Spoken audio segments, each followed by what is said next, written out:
अडचण होत असेल तर उमेदवारीही मागे घेईन, शेतकऱ्याचा मुलगा आहे, खासदार झालेला चालणार नाही का, असा सवाल चंद्रहार पाटलांनी आता उपस्थित केलेला आहे आणि काँग्रेस नेत्यांना हा उघड सवाल ते करतायत। विशाल पाटलांच्या अर्जानंतर चंद्रहार पाटलांचं हे मोठं वक्तव्य आहे। सांगलीत आता मवियाच्या नेत्यांमध्ये जुंपल्याचं दृश्य आहे। आज खरखर माझ्या उमेदवारीसाठी तुम्हाला अडचण वाटत असेल,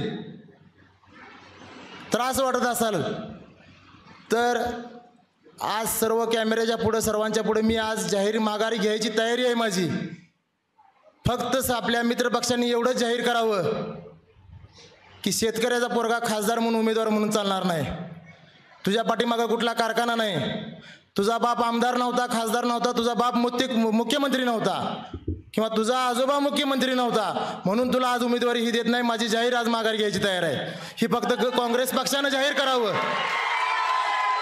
काँग्रेस पक्षाने एवढं जाहीर करावं की शेतकऱ्याच्या पोराला आम्हाला उमेदवारी द्यायची नाही। लोकशाही मराठी ऐका, पहा, जागरूक रहा।